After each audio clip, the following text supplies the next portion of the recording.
To be able to make a time-lapse video with a comet, we need to have files that we can actually use to make a video. And if you are using an astrophotography camera, like the 1026C or other cool astrophotography camera, you probably will have fits file. So in order to make a time-lapse, first step is to convert the fits into TIFF. So we need to save the images here into TIFF, JPEG or PNG or other format that we can use to make a time-lapse. In this video I'll show you how to convert fits files into TIFF by using two programs. The first software is the most accessible because it's free and it's called ASI Fits Viewer.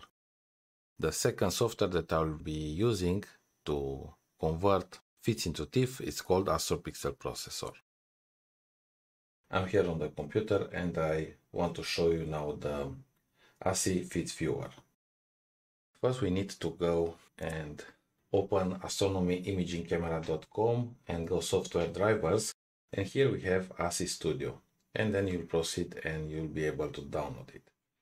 Here I did open it, the program, and we have here planetary imaging, deep sky imaging, live stacking, and Fits Viewer. So I'll go here where I have the lights, and if I click on one, it will open it in Fits Viewer and it will load all the images here. If you have hundreds of images that you want to save in TIFF, you lose a lot of time going on each one. You must go on one, click, and then go Save As. And you select PNG, TIFF, JPEG. I'll save in TIFF. If you want to save the next image, go Save As. It will remember the same name. So you need to rename it or just close Fits Viewer and open it from desktop, the next one, and then Save As, and it will have the new name. So doing this for all the images can take some time. So this is not inconvenient. However, these files converted are actually very good.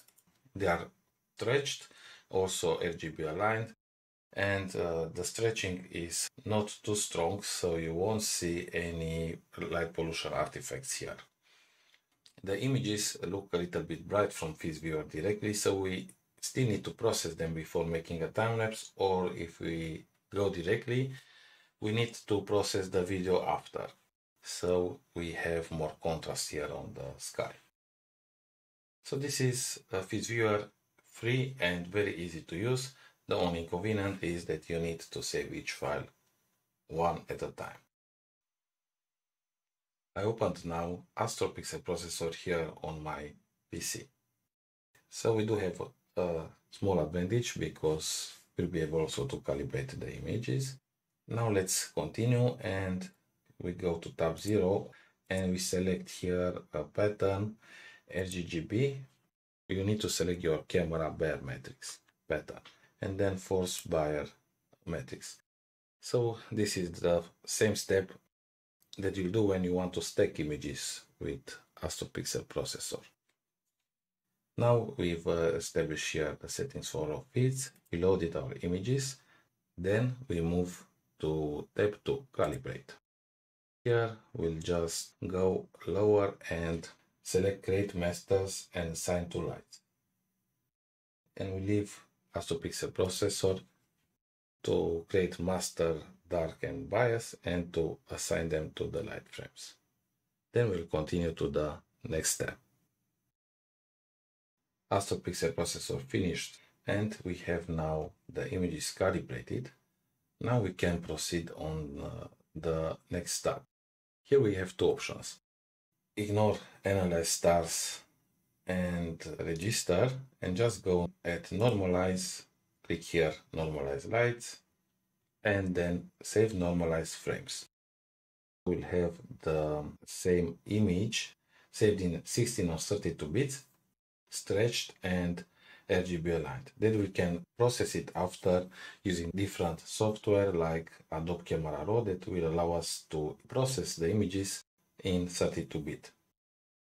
So this is one option. Or if you have also detailed images or maybe tracking was not the best and you want to make sure that the star field will remain fixed, I will just go also at Analyze Stars. I will press here Analyze Stars, and then I will go also Register. So I will do this step first. We'll wait until it will process, and I'll be back in a few moments. Now we move on the Registration tab, and we'll go lower and start registration. We press here, and then we will need to wait until it will register the images. So I'll go here, start registration. Now it finished registering, and we'll just go here at normalize. We can see now we have also score here on the images. Make sure here apply registration to frames is selected, and we go normalize lights. We also can set here a save directory where we want the frames to be saved after.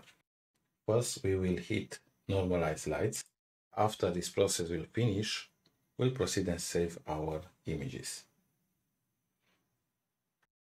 Now AstroPixel finished normalizing the light frames. We can proceed and save them. We'll select the directory, and now we click open. We have the directory, and we'll go and save.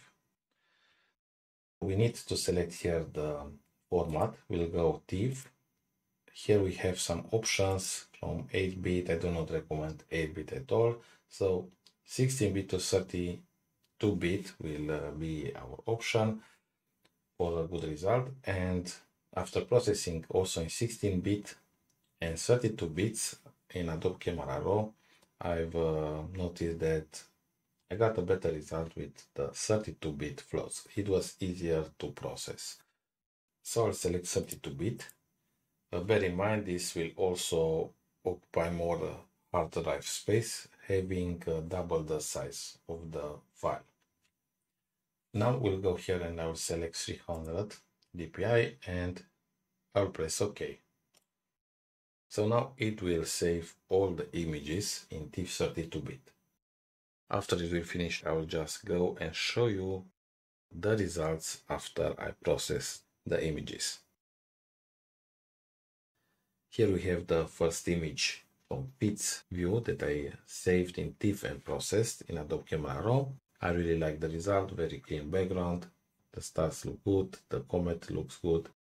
Now we have here 32-bit from AstroPixel processor, and here 16-bit.